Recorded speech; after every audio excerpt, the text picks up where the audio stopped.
We're finally coming to you from Linda Schell's house. We're going to try to work this out and read a lot of writers' work today, and we hope you enjoy it. It will not be in any order. This morning, my co-host is Linda Schell. I'm Linda Wright, and it's dedicated to all writers of and genres. Until COVID, we met Sunday afternoons at the Common Grounds Meeting Hall next to WKDW 97.5 FM radio in the warm Mineral Springs Shopping Plaza in New York. WKDW Radio is the home of real community radio and on the air through the efforts of volunteers at WKDW and the sponsors of our various shows. One example is Open Mic, which airs on Wednesday nights at 7 o'clock. Bud Buckley invites songwriters and singers to perform. Please contact the radio show or Bud if you would like to sign up right now. Because of the COVID, they had virtual shows, and there was like 4 performers in 2 hours, which they each get a half an hour, I believe, to perform. And it's really exciting and everything like that. And right now we're going to start with our radio station manager. He's a poet, and I'm going to read something from his book called The Traveler's Journey. We hope you enjoy today's show. This is called The Promise. Grandmother healed with her hands, but just the soul. The body would have to tend to itself. They would come slowly, cautiously, not knowing what to ask. And they would sit near her on the couch, and she would hold their hands. The broken, shattered things inside them, unseen, unyielding, unforgiven, she would smooth and soften with her touch. A kind word, hands held to the door, they would leave her to find new pain, new loss. Her reward was to sit alone with her rosary, tears filling her lacy cloth, her lips moving in silent and secret chants, bearing for a while another's pain, as if it were her own. Once I dared to ask her why. Her reply was a gentle kiss on my cheek and the promise that someday I would know. Thank you, RJ. That was absolutely beautiful. And for our next reading today, I would just like to let you know we are dedicating this show to my co-host and our friend and famous writer, Emma Fikes Alberts. She has kept this show together all summer long, and now she's, have medical problems with her mouth, and she's still unable to talk much. So, Emma, this is for you. We love you. And I'm going to start with her poem called 1700 Taney Street. Now, that's in Philadelphia. One tiny city block in Philadelphia with houses huddled together for comfort. Strangers and relatives sharing the most intimate moments of your life. First steps, first date, best friends, sworn enemies, noisy neighbors, strangely quiet neighbors, grandparents, cousins, and the trusted family doctor. Miracles of birth found Taney Street, and life began. Death came to visit on silent wings to steal your loved ones away. There were block parties, victory flags, air raid warnings, and war heroes. Illegally opened fire hydrants to relieve the beast of city summers. Easter parades up and down the block. Trick or treat when people cared who was behind the mask. Christmas lights sparkled while the blessed snow fell, muffling the harsh city sounds. Birthday parties, graduations, weddings, wakes, and funerals came and went with the seasons. Dreams were born there, dreams to leave Taney Street and live at the other end of the trolley car line. Taney Street is a million broken dreams, away, and yet in the attic of my mind, all the joys, fears, laughters, and sorrows are kept in my trunk of memories. I travel back in and out of body dream, back to all that was good, all that was bad, all that was familiar. And this is from her book, All That Is Familiar by Emma Fikes Alberts. And since she has been very ill, her husband has been so dedicated to her in helping her recover. I don't know how she would have done it without him. And he has been ill himself. So I'm going to read one called Marty that she wrote. You are the one person closest to me in the world. You are the one person farthest from me in the world. You alone can hurt me beyond measure. You alone can give me the courage I need to survive. Our path has been laid with many traps and pitfalls. Our options have been few. Need brought us together. Hope kept us clinging. Love made us stay. That was absolutely beautiful. Marty, you deserve it. We all love you. And now for our next writer, I would like to read from Isolde Hunter. We were supposed to do this during Christmas, but we had some technical difficulties. And I'm going to read this from Isolde Hunter. It's called Your Father's Christmas Gift. Son of my son, so much joy you shall bring your parents. Son of my son, you've been born with an inner light. You remind me of my little son, who is now your father, and the happiness that he brought me one Christmas night. Stuck high on a mountaintop, my heart was doubtful and fearful. How could we come home from church on roads frozen with ice? Moonlight was gleaming on snow as I hesitated until I heard words from my little son's eager voice. Mommy, he said on that peaceful and holy eve, baby Jesus shall never allow us harm to come. Stars winked so brightly from up in a black velvet sky. Suddenly, I fully realized we are not alone. That Christmas Eve, the chapel was overflowing. Voices rang out as we sang so joyfully. Those words of your father's I'll hold in my heart forever. Unwavering faith was my son's Christmas gift to me. Thank you, Izzy. That was fabulous. That was really great. And here is another one from Isolde Hunter. Christmas in my heart. What can I write for Christmas that hasn't been written before? How to describe what's in my heart, avoiding trite words that bore. God's watching over my shoulder. He's smiling, but he won't tell.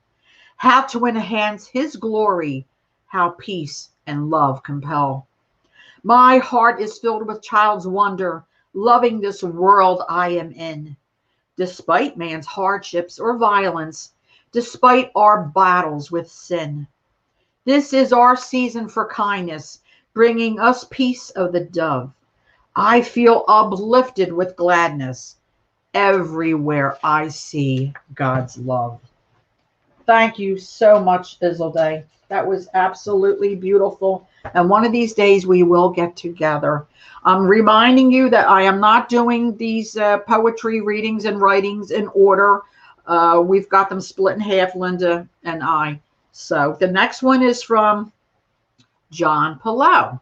He is in charge of the Peace Center Writers. Peace Center Writers.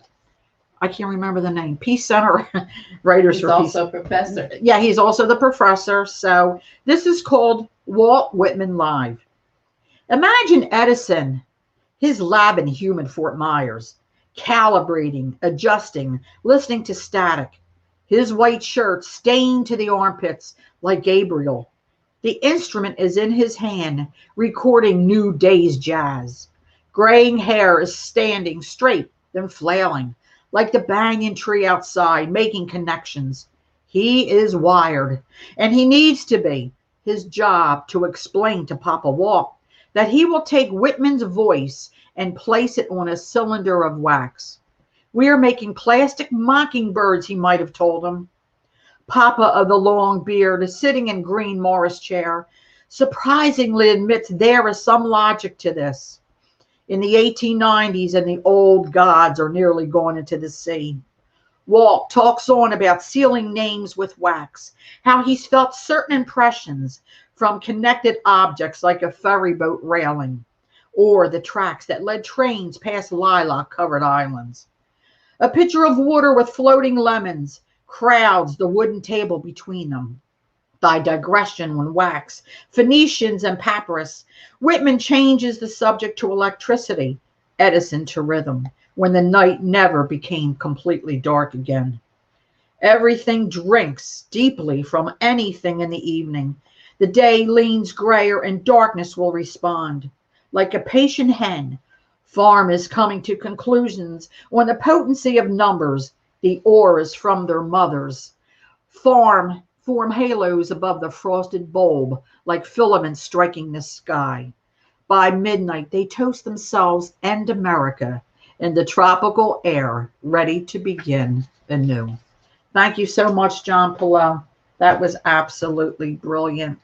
And I just want to remind you, we're coming from Linda Schell's house, from Writers on the Air, and so far we hope you are enjoying this. Now this is my turn. This is from Linda R. Wright. This is called Meditating Toward Light.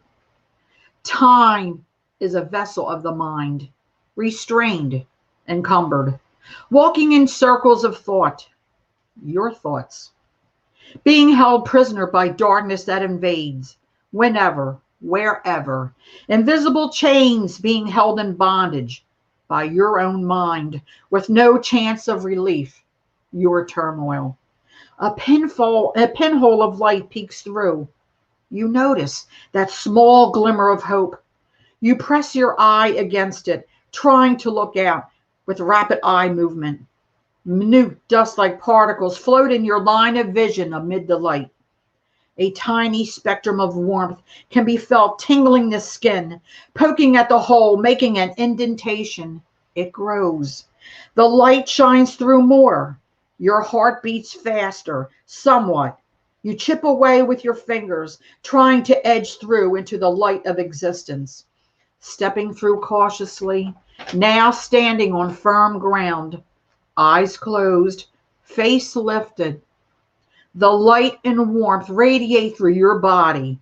Arms outstretched, warm feathery breezes can be felt, flowing along to the ends of your fingertips. Beginning to feel cleansed from the suffocation of darkness, your shackles are slowly unlocked. The vessels of your prison breaks away and crumbles into dust as you look over your shoulder to what once was. With eyes now wide open, you walk toward the light of living, toward love, toward hope, toward anticipation, toward being alive again with every beat of your heart. Thank you. Thank you. I hear you clapping. This is called I Hear You. I hear their voices loud and clear, embedded in my soul from decades so long ago. I hear their laughter and tears, loud and clear still, as if it were yesterday, with no tomorrows guaranteed, nor were they. I feel them all around me, talking and laughing, all the while leaning in closer, hands cupped over their mouths, whispering in my ear.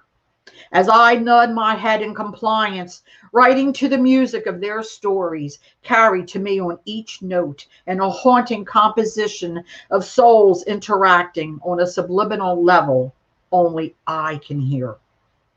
I reach out and expand their unfulfilled dreams with their stroke of a pen, the music seeping into my skin, trying to do all of them justice so they can forever be heard and validated. Thank you. All right. Now I'm going to read from Mike Novell. This is called The Best Love Song. I feel I need to sit down and write a song again. What comes into my mind is laughter, heartache, pain. The road my life has traveled has had many bumps and curves. Many friends that I have had made me laugh. They tested every nerve. Family is the hardest to write about. Parts of my life I have completely blocked out. I want to write a song that makes you smile, but some tears roll on for miles and miles. I guess that's my life, full of laughter and tears. It's been that way for many years. I'd change nothing, not even to write a love song. Life has been all right, though some parts went wrong. Now that I think, my life's been a gas, looking forward to the future, remembering the past. It would take time writing day and night. It would be the best song I could ever write. Family is the hardest to write about. Parts of my life I have completely blocked out. Many friends, I don't know whatever that I've deserved. They made me laugh. They tested every nerve. I need to sit down, write a song again. Into my mind comes laughter, heartache, and pain. It would take time writing day and night. It would be the best love song I could ever write. Thank you so much, Mike. Thank you. And here's another one from Mike. My heart can't say goodbye. Why did I come here today? I don't know why you took your love another way. I still love you, I can't lie. My heart just can't say goodbye. When I look at you and I see you smile, it takes me back in time, to a time when you were mine, a time when I was happy for a while. I can remember us holding hands, taking long walks alone in the ocean's sand, watching the sun sitting low in the sky, asking myself and wondering why, oh why? Why did I ever let you say goodbye? Now when I see and say hello, I still want you. I want you to know I'm still in love with you. But I know there is nothing that I can do. Why did I ever let you go? What could I have done? I don't know.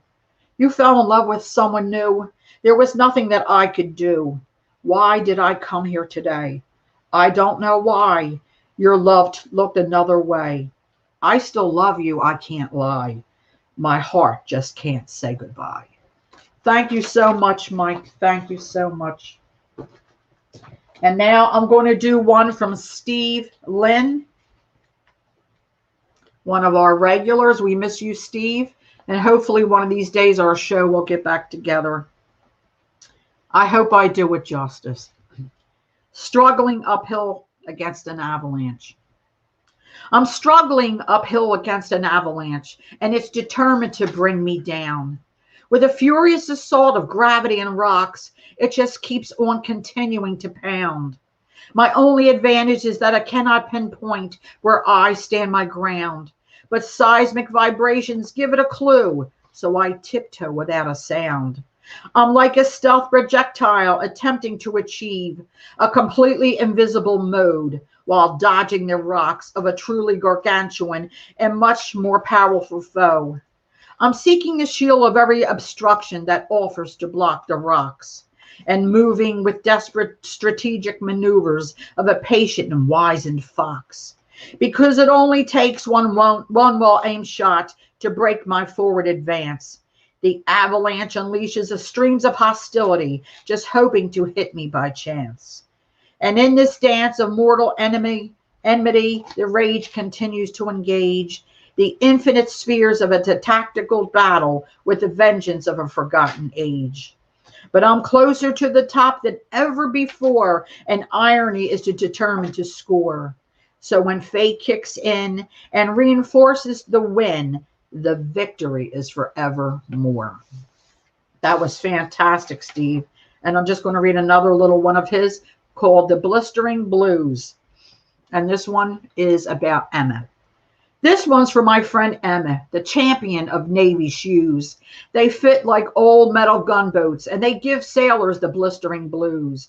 You're marked like a POW to the chow hole and all the way back, in the rains and snow where the cold winds blow until your feet turn blue and black. And then you must see the corpsman, and that doesn't mean he sees you. They sign your form and give you an aspirin and salute the red, white, and blue. And then you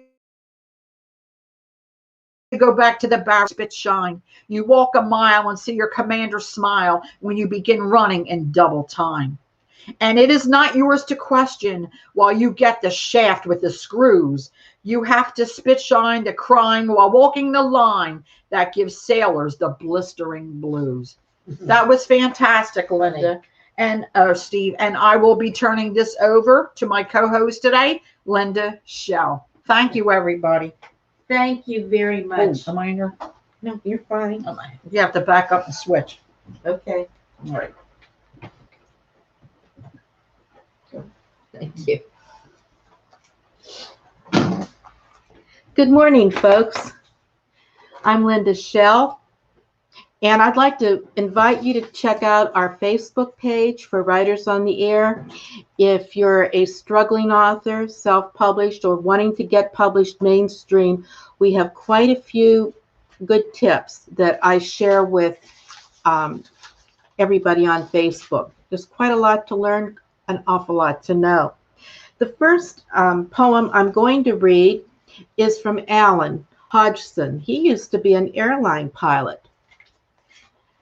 It's Boxing Day. That's the title. It's Boxing Day at the old manor house. Hams, venison, partridge, or grouse. If fish one should care for, there's salmon or pike, stuffed into hampers or boxes alike. Village workers at the tradesmen's gate, patiently standing in line, how they wait!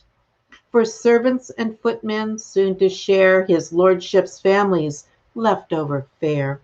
This one day a year, a subordinate treat, stale crusty bread with samplings of meat, to honor their labor with castings of food, for now may work to lighten their mood.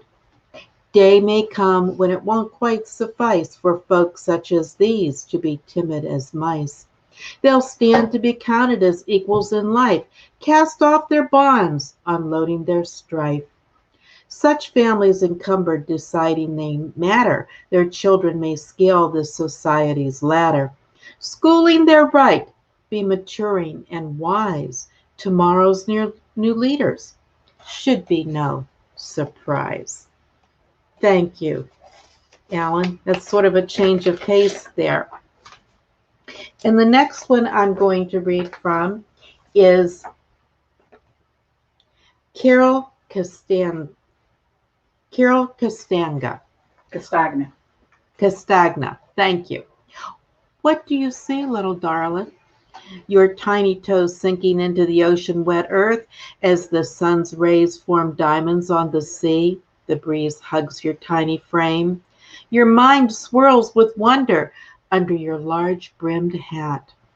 What does the salty air taste like? What dreams rush when grains of sand fall between your fingers? All so new. And oh, so grand. At age 3, what do you see?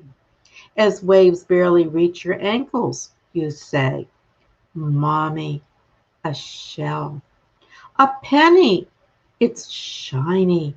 As waves play against the beach and water droplets splash your cheeks and spray your curly hair, you pause, your eyes smiling. Who's that? A face in the water, Mommy? Ooh, like you. You, like you, Mum. Julia, it's you, my love. That was very, very nice, Carol. Thank you so much. And hope you can visit us at Writers on the Air. We haven't seen you for a while. Okay. The next one is from Dobie Pasco. Dobie's a regular at Writers on the Air. And this one is called The Osprey Song.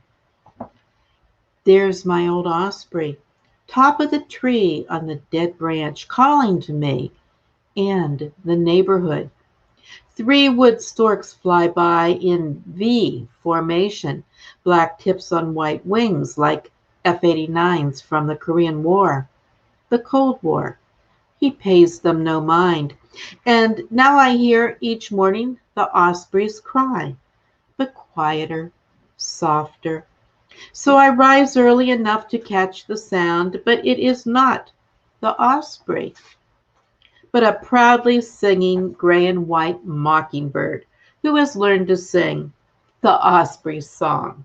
Well, now, Dobie, I don't know how that's possible, but okay. Thank you.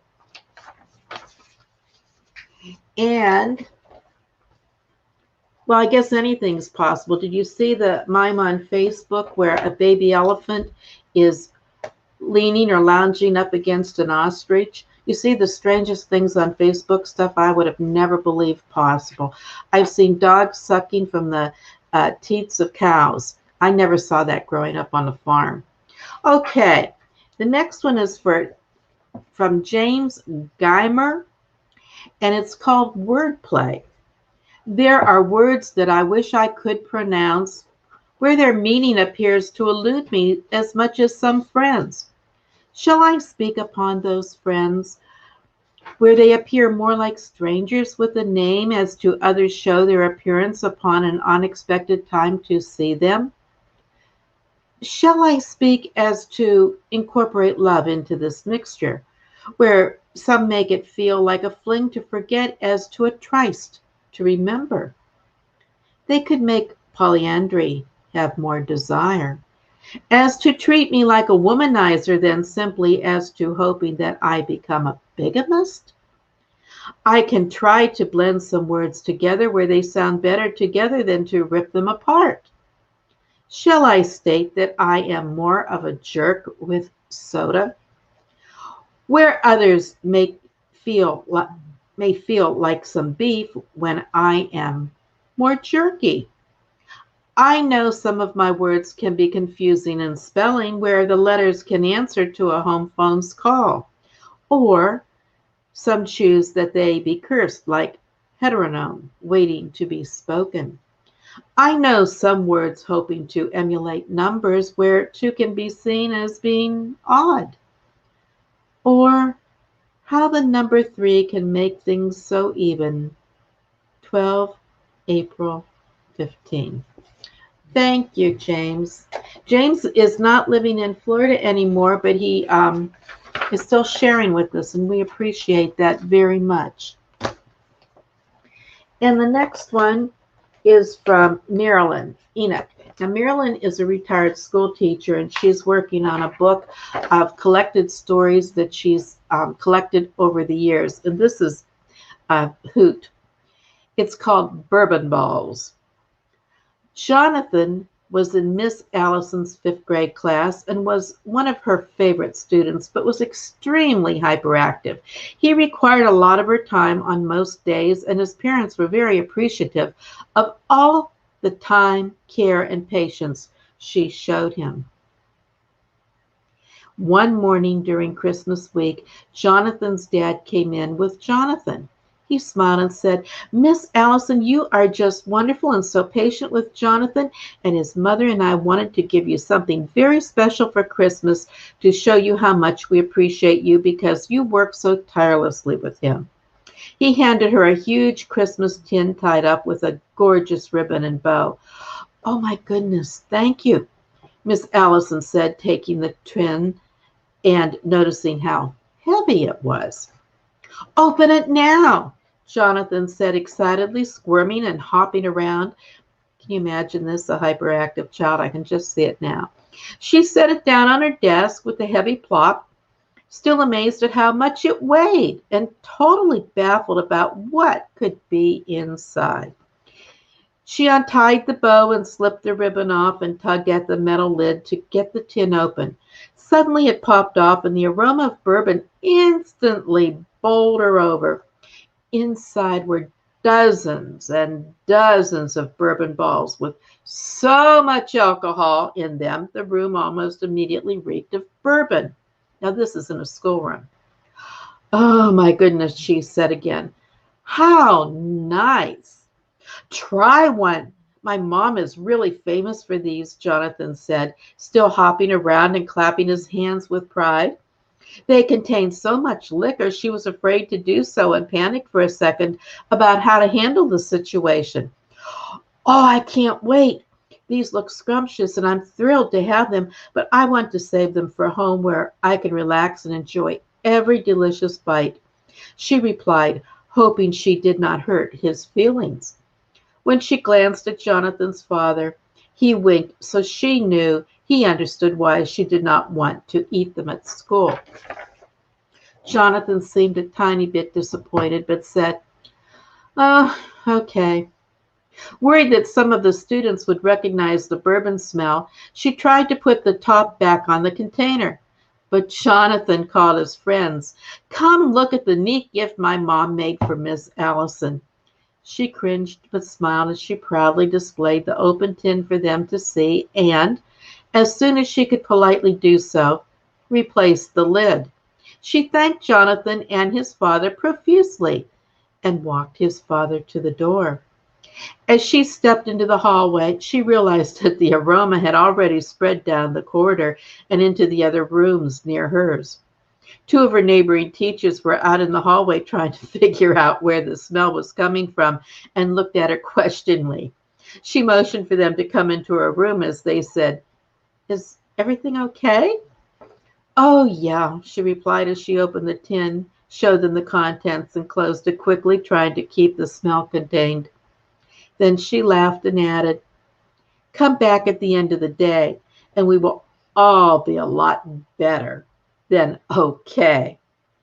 Incredible teachers appreciate all gifts. That's a good story. All right. And this is from Scott, who has his own poetry group. Linda, do you know the name of his poetry group? I think it's Northport Poetry Workshop. Northport Poetry Workshop. I do believe. And it's probably in the computer if you want to join it. Yeah. I would think. I'm sure anybody can go. Yeah.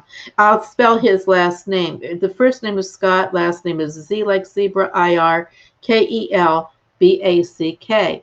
And it's called kibitzing. As we mature, the more we blend into the blurred backgrounds. We become the bit players, insubstantial to those around us. We relish strange encounters to the produce department as I select onions and tomatoes a young family wheels by. A petite mother with 3 chicks in the cart, all wearing knit sock hats mull over the green bananas. We spend a week in the winter without our own sock hat. A handsome dad with a buggy and a boy shop and play, baskets gliding on shiny floors roll past. The tight rows of towering food stock. Yelp, Daddy's going to bury you in the food. A fly patiently frozen barely there. Like a medium, I hear, I see, I wander the store. Here on aisle 9, life and bread come by the slice. My half-empty cart it runneth over. Happy humanity-giving heart joy just by affecting one another. The world is wide open. Look everywhere. For the love that just hangs around us, be silent, be patient. When you see it, when you hear it, hold it close, for these are life's sustaining moments, unexpected, unrehearsed, bank gold nuggets like these, vicariously kibitzing what you may have never known. And it's only a poet that could write a poem about a stroll down the lane in Publix. Which reminds me, this is totally off the record. All we hear about is COVID, COVID, COVID. And I talked to a friend in Australia the other day. She says the people in Zimbabwe, that used to be known as Rhodesia, are literally starving. They cannot afford bread because that government is so corrupt. They don't have money for bread. So I don't know what's going to happen. I know we have sanctions with that country because they're so corrupt. But I don't know what the answer is. And China, by the way, is buying all of Africa. So the next one is from our happy lady Sheila Colhoun. And it's called A Loving Tribute to Mum. Don't think of her at 92 when she was old and gray, when illness took its toll on her and joy had flown away. Just think on her when we were young, how much she used to do to keep her as neat and tidy and to mind our manners too. She worked hard when we were young to make us pretty clothes. She felt proud when we walked out in our dresses, skirts, and coats. Through cash was tight, her meals tasted great. She knew what to do. We all loved her scones, tarts, and pies, her jams and jellies too. And she could play piano well, sung in the church choir too. was fond of the old Bible hymns. Her voice was pure and true. And every Sunday morning off to the church we'd go, to Sunday school to learn again how Jesus loves us so. What fun we had together when we all lived in First View. Our walks on lovely summer days brings memories back anew. I remember picnics at Iberskip, holidays at Millport too, when Mum would pack our lunches and also bottles of iron brew. And later on to swimming classes, piano and drama too, brownies and guides and camping. Oh, we had lots to do. She did her best to make our lives the best that they could be, with all the things she didn't get when she was young, you see. She sacrificed to send us all to college in spite of all the fees. Education was her goal, to be the best that we could be. So we have lots to thank her for, and Dad as well, believe me. I know that they're together now for all eternity. Love and thanks, Mum and Dad. Now, Sheila grew up in Scotland, and she also moved to Canada. And now I'm not clear. I think she has a home in both places. And the next one, okay, let's just start all over again. Linda, do you have anything you want to jump in and say? How much time do we have left? It's 11:37. We have lots of time. Well, sure, we can read some more. Okay, we've got lots more to read. Okay. This one is from Alan, our airline pilot. It's called A Heavenly Affair. With the canopy locked, I look ahead at the serpent in the grass, and as it straightens, feel the tug as the tow rope takes the strain. To keep my balance, men run with each wing tip, then leave the race as ground speeds beneath. And suddenly, I'm aloft again. Higher and higher, and as one, we are pulled to the top of the arc. Then the small jolt as I release the taut line's hook, and I'm gone. Pulling up, liberated to roam the vastness and explore the rising air. Beside the towering cumulus, I soar and slowly turn thereon. Now dashing lengthy halls of white on white, I'm jostled as I fling my craft along, and after passing through, find more eager air to chase to dizzy, heady heights. Up, up and over, tumbling delirious through the heavenly blue. Feeling spent, I ease off to the calmer side in slower eagle turns. Peacefully settled on steady, smooth air, I idly gaze around, then start to glide down the earthbound slope to cross the fence, touching lightly, washboard sliding safely upon the ground. And I was with you on that one, Alan. I could just feel myself doing all that stuff. By the way, I'm going to give you out my email because we're always looking for more submissions. And I don't care what part of the world you live in, send it to me typed. I don't read cursive because everybody writes differently with cursive. But if you send your submissions to Schell, that's Schell, the number 2 at Verizon.net, and I'll put you in the queue. Now here's another one from Sheila. It's not by Sheila, though. It's one that she submitted. It touched her heart so much she wanted to submit it. Now, we don't do that too often, but we're going to make an exception. It's called Scraps of Conversation Heard from an angular 4.5-year-old. Okay, this ought to be good. The little girl came running in full of joy. She stood on her hands, her thick, long brown hair carpeting the floor. She had been staying with friends and knew that Daddy would be looking for her. Where is Daddy? She inquired. I want to kiss him better. His presence was dearly required. Come, darling, said Mummy, take her through the door. I must tell you of Daddy. His deep love and devotion we shared together. He was our life, my love. Now he is gone, and we must love each other. He has been taken from this life he loved with care to another place. Some day we'll see him there. The cry came, a deep anguished cry, a grievous grief and loss, a cry too, searing of soul, for such a tiny tot. The little girl came in with quiet tread, saying to her friend, "Don't make a noise, my daddy is dead. They won't let me in the bedroom, the handle is off the door. But I could climb through the window, 'tis not far from the floor. I'll see my daddy, I'll kiss him better. He wouldn't want to leave me till I get bigger. I'll climb through the window, kiss his eyes, his ears, his nose. I'll comb his hair and tickle his toes. How he will laugh and say, 'Hell, doll, your sweet self has made me well.' But they have closed the window and put on the catch. He is all alone, all shut up and lost. How can he be happy? How can he laugh without his little sunshine, without his little lass? I must ask my Nana if little girls die too, for I could die today or tomorrow would do.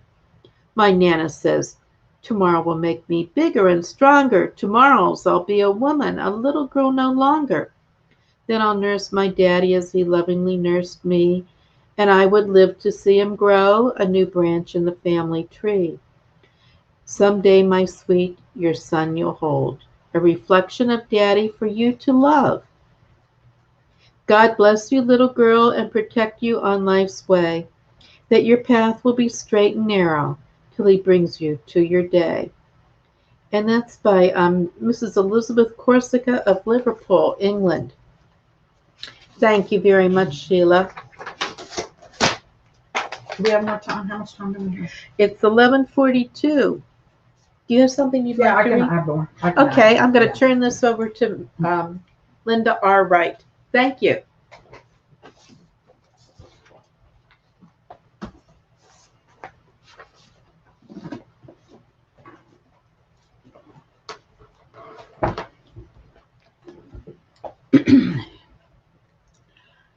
I'm not used to doing these virtual things. So where's the clock at here? 11:43. Okay. And when do we end? When she tells us to. Okay. All right. I wrote one a while ago. This is called River of My Mind. I want to go back to that river someday where peace found me again, so I can hear the beauty of your music playing. Its sound vibrating ripples over the cool brown water flowing downstream as the insects and catfish dance along in harmony, jumping up and down over its deep murkiness. I want to see your weathered face, read the passion in your eyes as the beats of your heart bleed and flow into the river from that shabby juke joint nestled back there along water's edge. People listening, drawn to your voice, softly tapping feet, clapping hands in unison, nodding heads to mesmerizing storytelling where their dreams and memories echo yours. Their tears held hostage, threatening to break free and spill into that river that keeps flowing lazily. Cypress hanging over in shadows, draped with Spanish moss, wave in gentle breezes, beckon me upstream towards the sound of that music and your voice. I write most of my poems to music, and this was written to the music of the movie Cold Mountain. I have another one from Steve Lind, Watching the Hours Fade. Every dream twisted into agony with the flick of a restless parade. Haunted by the lonely specter of age, I'm just watching the hours fade. The sunlight is radiantly beautiful, but soon the darkness will invade, while in my mind the memories unwind just like a twilight serenade. unto a lost horizon with the dreams of paradise displayed, where the theme's a light beam in a disappearing scheme. I'm just watching the hours fade. And here in my cocoon, like a Shakespearean cartoon, where the truth is so vividly portrayed, I know what I've seen with a revelatory gleam. I'm just watching the hours fade. That is beautiful, Steve. That is beautiful. And this is by Isolde Hunter. I don't do mornings anymore. I don't do mornings anymore. My mind gripped with tight in the dark of night, with flashbacks of a summer sin, or worries of the untied strings I leave behind. Oh, give me time. I don't do mornings anymore. The single soul I leave behind. Will he be loved? Find peace of mind. Unfettered by my own defeats, my legacy must be complete. Oh, give me time. The night is long and I am blown by wind upon a craggy cliff, seduced to plunge to waters deep, where finally I'm set adrift. In universe's warming waves, I must sleep on. I don't do mornings anymore. As slivered rays sneak onto bed, I wear an eye mask round my head until the noontime sparkles clear my foggy brain of all its fears. Sunsets are dazzling here this time of year. That was beautiful, Izzy. That was beautiful. How much time do we have? I can't see. 11:47. Okay. This is from Isolde Hunter, Diva of Deception. Years ago, I liked to sculpt my cheekbones. Then I'd shadow deep round my eyes. Gluing on some lashes gave dimension, either femme fatale or looking wise. Next, some extra padding from my bosom. Tightly girdled belly disappeared. Svelte and slinky dresses were my passion. Siren now, men craved or even feared. Years have passed, to tell the truth, it's decades. Hair, what's left of it, I must now dye. Bosoms fell and grew to huge proportion. Girth expansion kissed my waist goodbye. What must I do now? Well, let me tell you, it's about creating their perception. Wrinkle fillers, dentures, flowing caftans. Still the die-hard diva of deception. That was absolutely beautiful. We're going to go back to Emma, our beautiful, beautiful poet. Before you go to her, because we'll be ending the show in a few minutes and that, I just want to remind the audience that you can actually listen to WKDW 97.5 FM, and this show will be airing on this coming up Sunday. And just say to your Alexa or your Google Play device, Alexa, play WKDW 97.5 FM, and you can hear it on your device. You don't have to go any place in your house. Just say that to your Alexa or your Google, and it will play it for you. Thank you, guys, and you guys have 3 minutes left. Okay, exactly. Tell me what time. What's it, 11:52? Yes. 3 minutes. Okay. All right. All right. That sounds good. Okay, this is for my darling Emma. We all love and miss you, and you're our strength. You're our matriarch, and we hope you feel better. This is called The Poet. When did we choose to share our most intimate feelings? Why do we open old wounds and expose the eternal tears beneath? Why do we show the vulnerability in our quiet times of solitude? Certainly not for monetary gain, nor awards so seldom received. Instead, it is a task born to us to record our borrowed moment of time and form an unbroken link between the past and the future. From the Psalms of David to songs yet to be sung, we, the poets, must keep the river of the human experience flowing. Did you have anything to add, Linda, about your book or anything? Or No, I really don't. okay. I don't. All right. I wrote this morning. It's a short one. When did the horizon fade across the vast sea? Dense fog obscures my vision, hovering over the new tide that is trying to bring in the calm. with every wave lapping against shoreline's edge. Softly, gently, with its sigh of pushing forward, seeping into soft sand, erasing the footprints of yesterday with a new cleansing for all the tomorrows.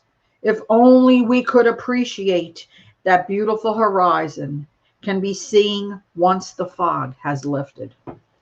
I think we did pretty good today, for this, especially for the first time me being here. Like I said, we're going to try to do this every week again. I don't know if it'll be on Tuesdays or, what's today, Thursday? I don't even know what my name is. I don't know. I guess I'm Linda Wright. But anyway, we really hope you have enjoyed this show. We're really trying to continue to make this going. And please donate to WKDW radio station in Northport. Donations, anything, $1, $5. We're trying to keep everything going with all the shows since this COVID is making everything messed up. And we want to remind you about Bud Buckley show on Wednesday nights. It's virtual now. 4 performers for the 2 hours. Call them to sign up. He welcomes everybody, and it's a great show, and we cannot wait, hopefully, for the studio to open back up once this starts, ends, this COVID stuff. I want to thank Linda Schell for inviting me to her home and making me coffee, because I can't function without my coffee. You know that, too. But anyway, thank you so much, Marie. Thank you, Marie LaBrosse, for putting us through. And we hope to see you next time. And I hope this is it. Am I going off too soon, or everything's okay? You can leave anytime you want. Okay. Bye. Say bye. We love you, Emma. We love everybody. Bye, Keep Emma. submitting your poems to Linda's email. Thank you. Bye-bye. Bye-bye. Bye-bye.